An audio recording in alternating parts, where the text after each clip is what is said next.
Hello and welcome to another episode of Mojo, the meaning of life and business.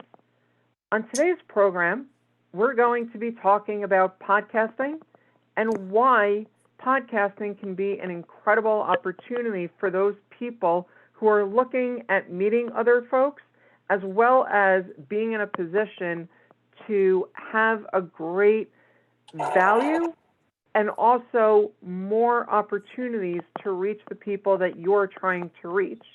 And so I've got a guest with me today. His name is Luc Jean-Louis, who's going to be talking about why somebody should want to be in podcasting. But before I bring Luc in, let me tell you a little bit about him. So Luc Jean-Louis hosts the Deep Voice Man Show, where guests can promote themselves, share their expertise, and impart their life lessons. Starting the show has been life-changing for him because it has expanded his network. Through the podcast, he has been introduced to several opportunities and amazing individuals. As a result of hosting the podcast, he realized that he wanted to exit the rat race, as he calls it, and have time freedom. The guest that he spoke to inspired him to do so. After researching and experimenting with several different methods, he decided on his exit path, helping businesses expand.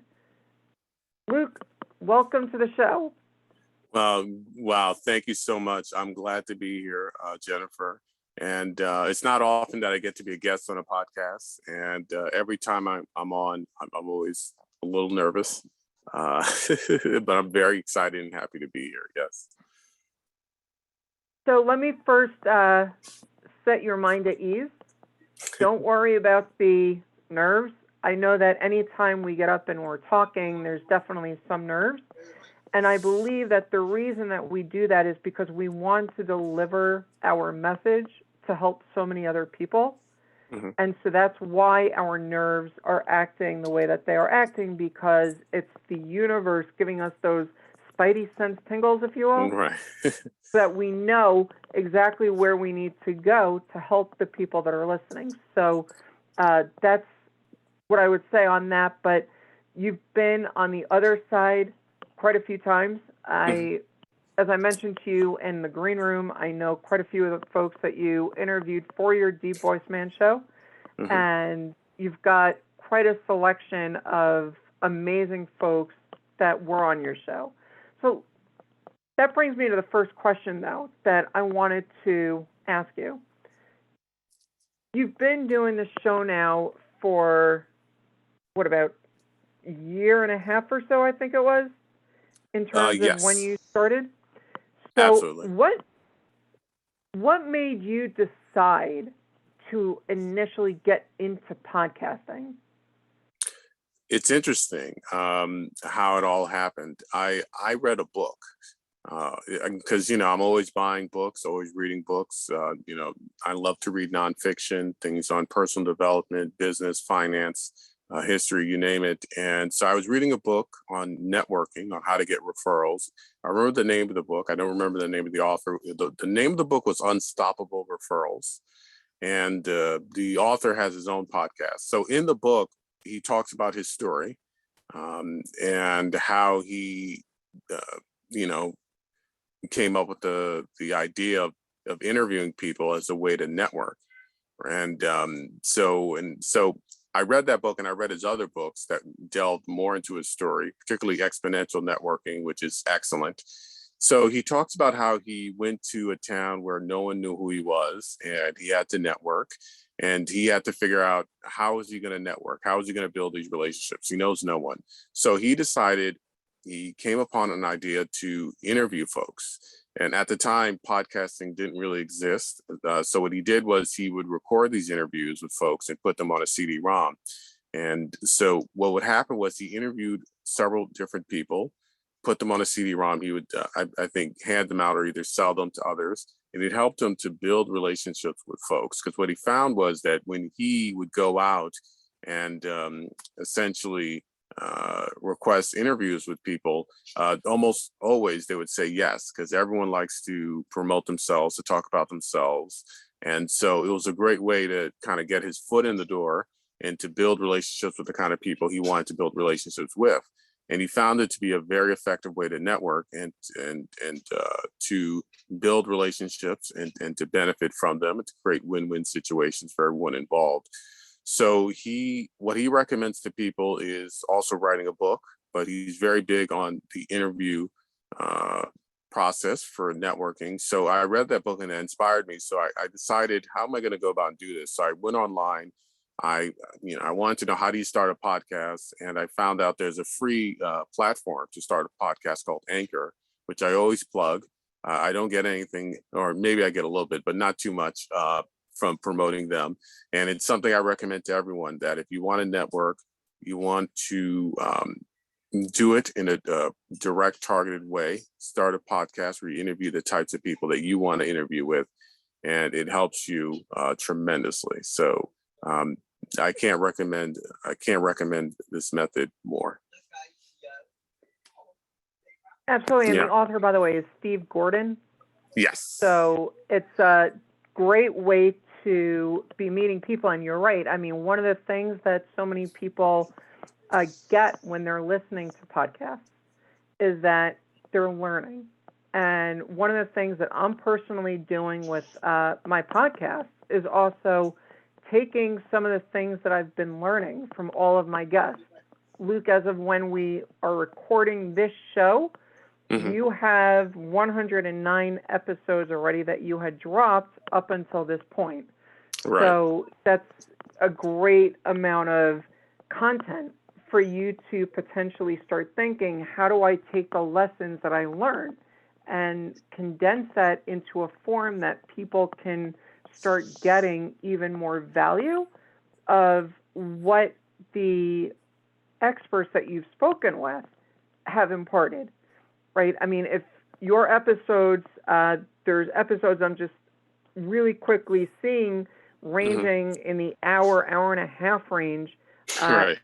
one even as long as 2 hours that I'm seeing right off the bat, which is an incredible amount of time that people are listening. They may not have 2 hours to listen, but if you can condense the information that you are getting from all of these amazing folks into a book, they may be able to read 3 or 4 pages of the key takeaways on each of these speakers every morning. And that, by the way, for those of you that are listening, if you're not reading business books and you're in the business world, think about doing something where every morning you read 2 or 3 pages of a business book, because it's going to immediately change your mind and focus in new directions to allow you to find new opportunities in your business, because you're hearing what someone else is saying, and sometimes you may be needed to be reminded of what it is that you are not doing that is making a difference in terms of where you can start going from there. So, Luke, let me ask you, in terms of what you are looking for moving forward with your own show, what is the biggest thing that you're trying to do in your show? It's interesting. My goals sort of changed from the beginning when I started the show. So I'll tell you that currently the biggest thing I'm trying to do is I would love to reach out and network and interview entrepreneurs, particularly med spas, but doesn't have to be that niche. It could be any kind of business owners. And, I want to build relationships with them. And I want to, start off these relationships by providing value, which is so important. That's why, I never start a relationship by talking about what I want to do or what I want to sell. It's all about what I want to do to help the other person. There's, as you mentioned, when you read books, it helps you out tremendously. I read a book by Bob Burr called Endless Referrals. He also wrote another book called The Go-Giver. I love those books, highly recommend them. And it's all about, as you know, everyone knows what a go-getter is, but to be a go-giver means that you give value and you get in return. And that is so important. And that's why I try to help people in my network as much as I can. not just with interviews, but I try to introduce them to other podcasters. I try to introduce them to other people who could help them. I try to purchase whatever they're trying to sell, or try to connect them with someone who could be a customer, who can lead them down a path. So it's all about helping someone out in any way, in any way that you can. And I don't even talk about what I'm offering until much later down the path. And so, because I'm engaging in that law of reciprocity that Cialdini talks about in his book called Influence. And so you want to engage in that law. It's a powerful rule, powerful law that human beings follow. That you always want to return the favor. Whoever's helped you, you want to find ways to help them. And, it's all about building friendships. As Ivan Misner talks about in his networking books, he mentions that, you never have to sell a friend, right? And it's so important. So to have as many friends as possible, it makes your job a whole lot easier. You're 100% right with what you're saying on that. And, one thing that I've been saying for so long is that networking is not really what you want to do. It's relationship working.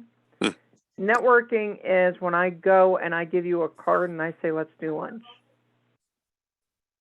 I can go and I can get so many lunches, but am I actually getting a relationship? Think about it from this perspective. When you're out at a networking event, so many people still, amazingly enough, are going around the room. What do? Here's my card. Let's do lunch. And they move on as quickly as they can to the next one because they want to speak to 50, 100 people, whatever it is, in that time. And they really don't care to talk to anyone else and actually get to know them. And then you've got those few people who really understand the game, and they're there to create the relationships, make matches where appropriate. Like you were saying, Luke, if there's someone who's got something that maybe you don't need, but someone else does, you're immediately connecting the dots, and it's the way that you can make that happen for so many. But the problem is too many people forget that. Relationships, on the other hand, is all about getting the relationship first. And it's kind of also, by the way, if you think about it, and not to do a gender stereotype, but men typically network and do business transactionally, whereas women are more relation.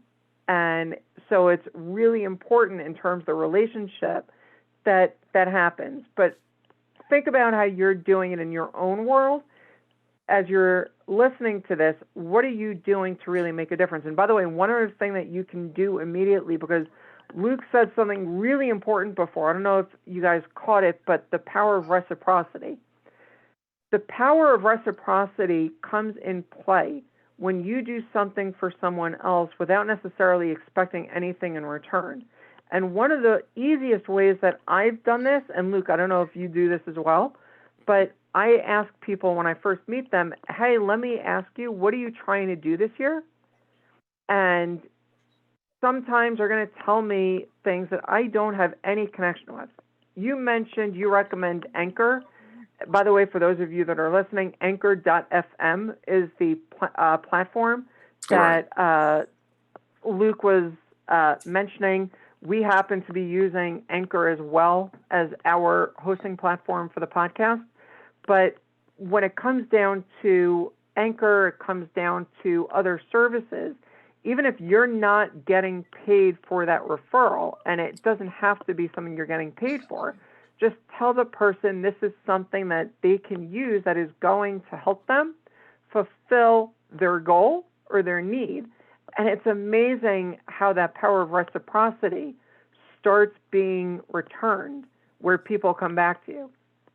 So, absolutely. Luke, let me ask you, in terms of your podcast, I mean, you've done 109 episodes, like we mentioned, from what we've already covered.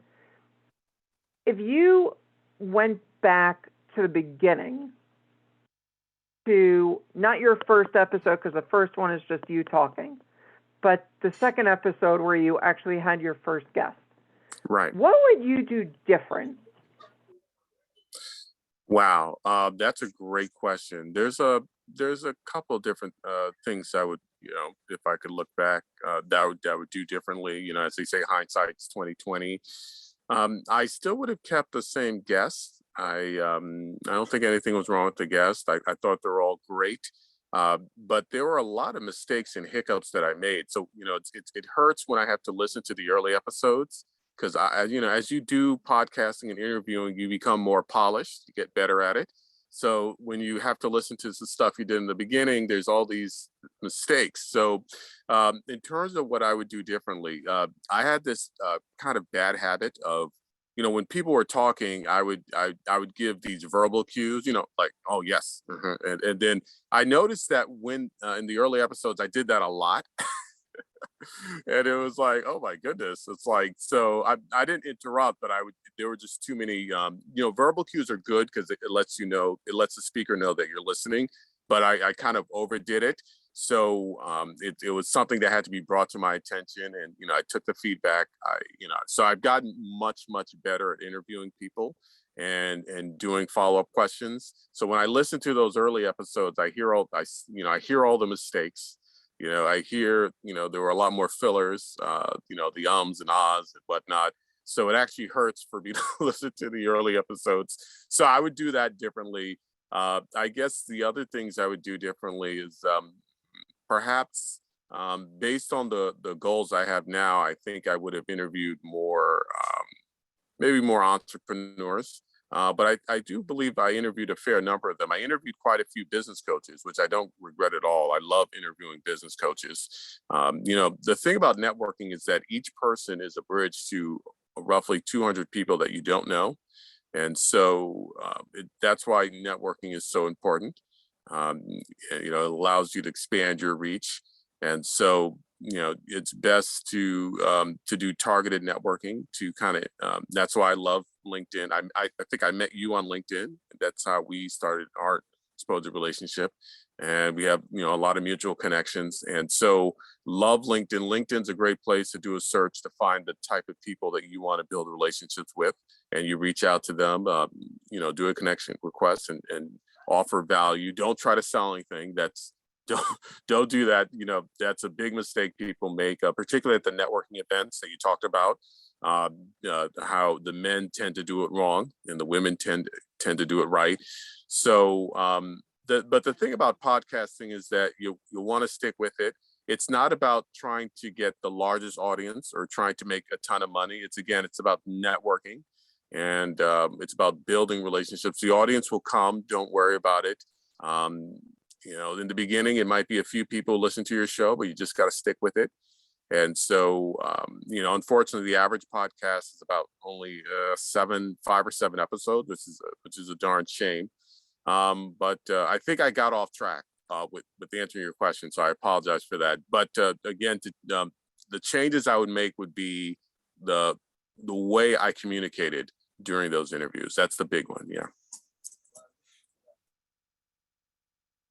I've got a little button. For those of you that are listening to this, you obviously can't actually see it. But for those of you that are watching the video, there's that little thing right here that I'm holding in my hand. There's a little button. And to talk to Luke's point, as soon as I finish asking a question, I click that until I'm ready to speak. And it's to make sure that there's that conscious point where you're not going to be making any interruption. And if you're using a tool like Zoom or you're using a tool that allows you to do recording, Skype or whatever there is, there's a lot of tools that there's a keyboard function or an on-screen function that allow you to also mute yourself. It's a great way to make sure that you're not going to be interrupting the guest that you mentioned, Luke, that you would be changing if you can go back. And you're right. I mean, there's so many things that you change as the show evolves. Right. As an example, when I first started this show, I had a completely different cover art that was fun, but it wasn't related to what people may have been searching. Or the thing, like they say, a book cover is the first thing that a lot of people look at to decide whether or not they want to read the book. Right. Same goes for podcasts. If the cover doesn't match, some people may just continue scrolling by, even if the topic or the title of the show makes a lot of sense. And so there's a lot of those things that you learn as you keep evolving in the process. On my other show, we also changed the cover of the show after 2 seasons on the other show. So there's all of those different ways that you look at what is it that you do and how do you continue to grow. After all, as the saying goes, if you didn't learn something today, you didn't change or you're dying. And so take that into account for those of you that are thinking about maybe creating your own podcast, and listen to some of the mistakes, the ideas, and where Luke and I are in terms of some of those issues that we've mentioned that you can certainly think about. So now let me flip the question a little bit. We spoke about the things that you would change, and you kind of touched on the things that you would absolutely not change. Is there anything else, though, that you would certainly keep without making that change?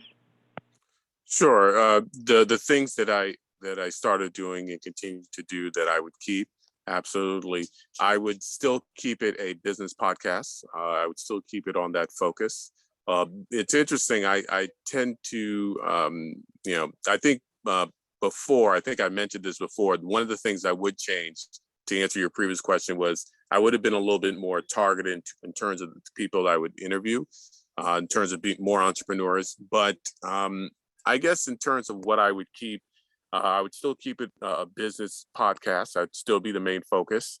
I would still, have the same type of questions about, and then I let the guests talk. I like your idea of, with the button. I'm going to definitely steal that from you and whatnot. And now I know, you had mentioned before that some of the episodes are long, and that's something that I thought about changing, and I very well may in the next season, but I'm okay with the length of the episodes in the first season because it's all about building the relationship. And so that, I don't want to rush the guests. I'll let them, give answers at any length. That's the long episodes are because of sometimes you have a guest who likes to talk. And so I would just let it go. And because it's all about building a relationship, and I didn't want to rush the guests. And, Joe Rogan, who's the number one guy in our industry, podcasting, I don't agree with everything Joe Rogan says, and he's in a little bit of trouble right now, but that's another topic.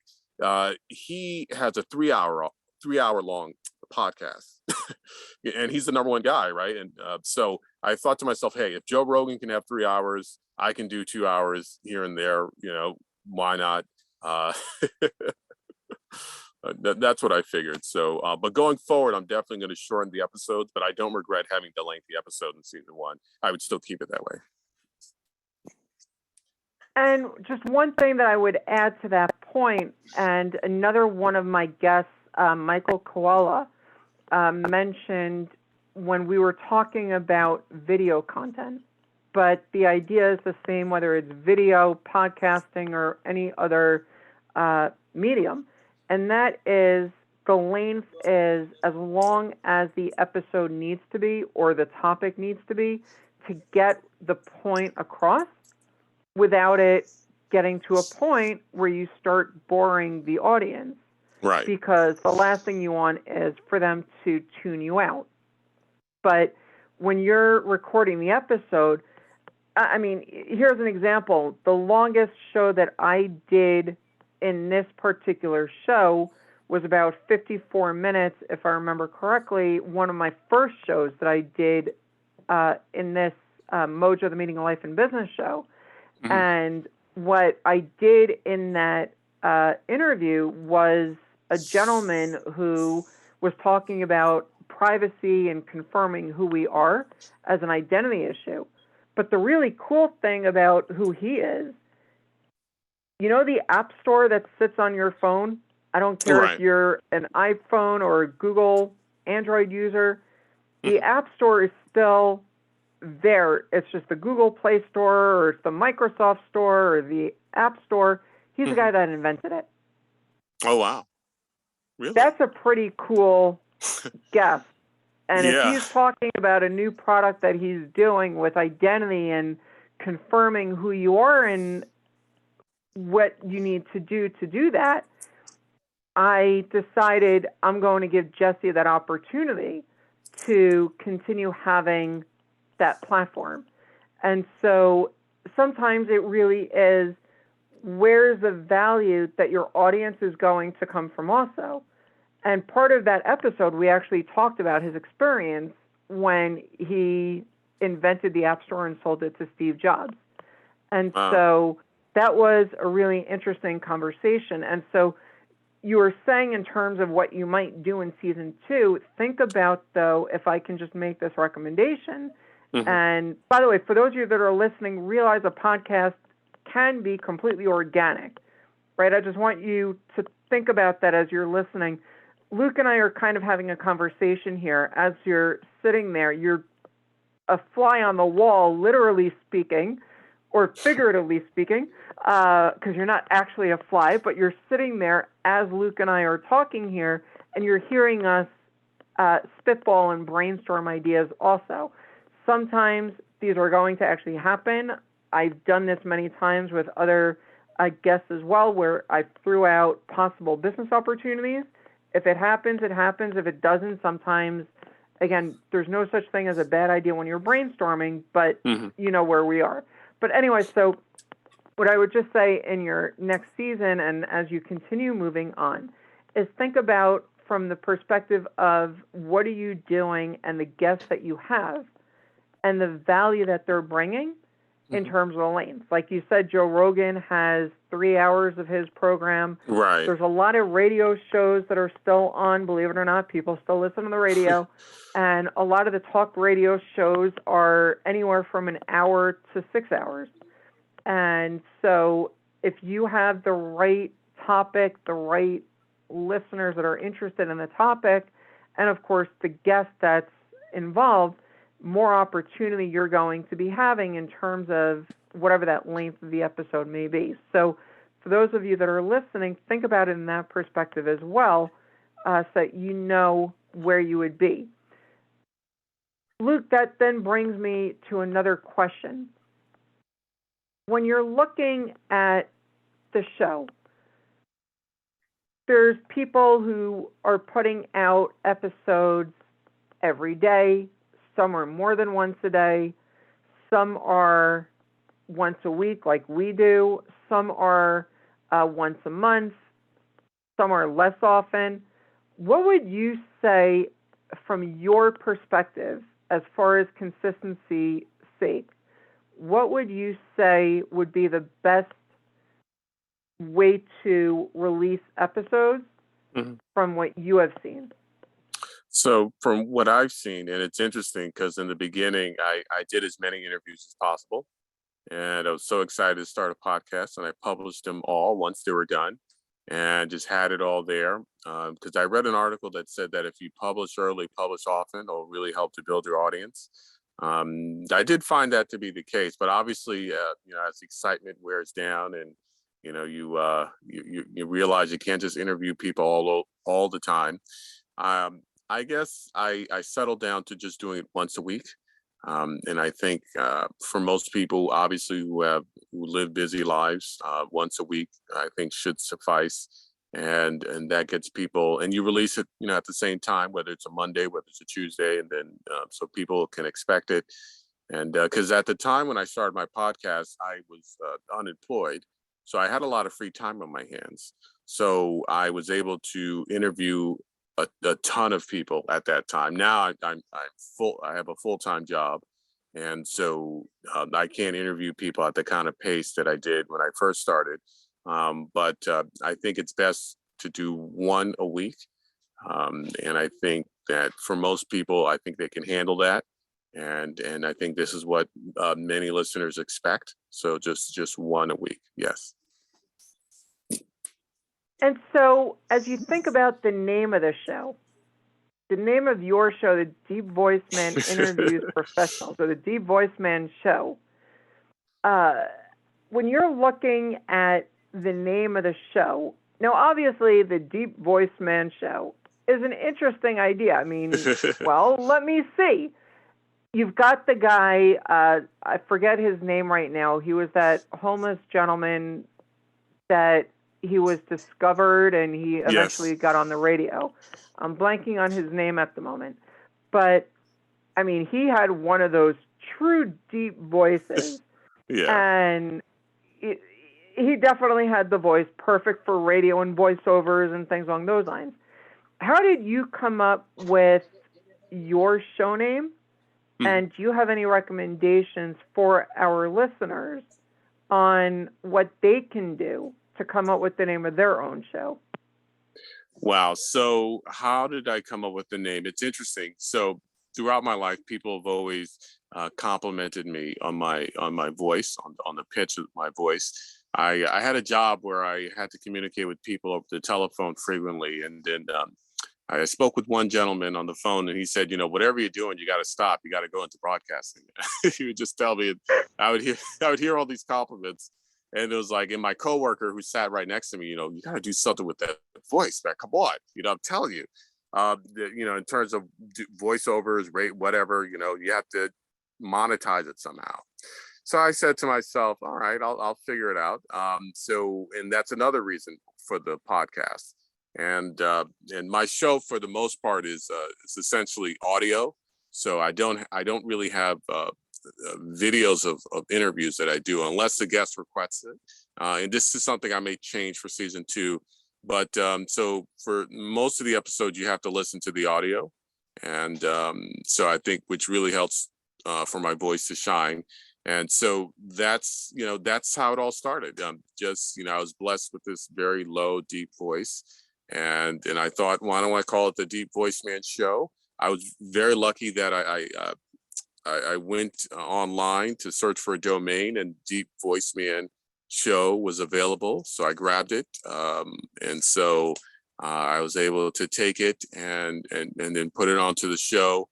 And so, that's sort of how it came about. Yeah. And that's a great way to do it. And think about from your perspective, as you are looking at what it is that you are looking at naming your show, how are you connecting it back to either the purpose of the show or like Luke did in terms of how his voice sounds, or Mojo, the meaning of life and business, like you're listening to right now. Mm-hmm.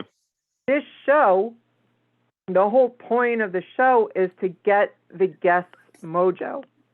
When I can get what makes my guest tick,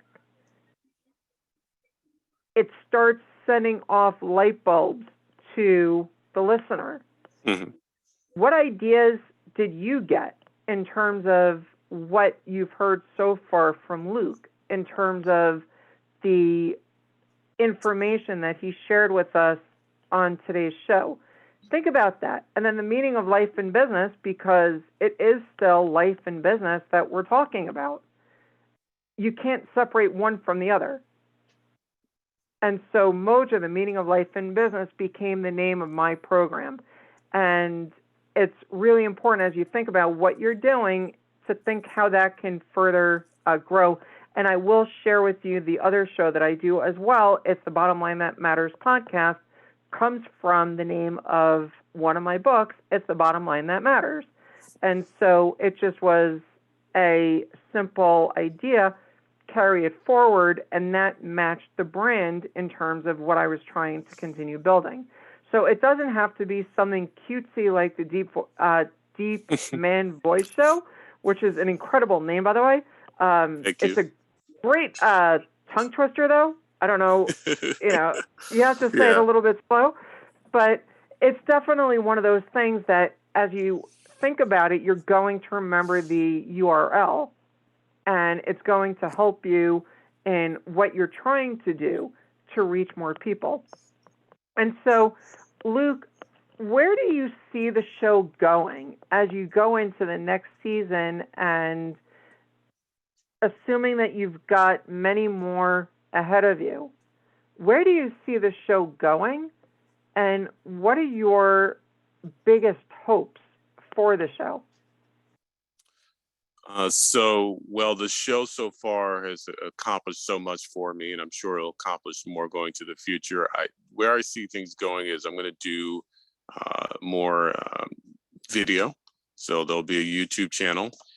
So interviews will be available on my YouTube channel. The interviews will be shorter on average, so they won't run as long.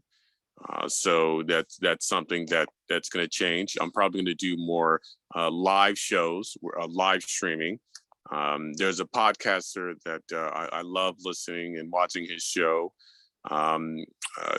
If you don't mind, I could plug it, or I won't. Or I could. Okay, so his show is Russ Selfie.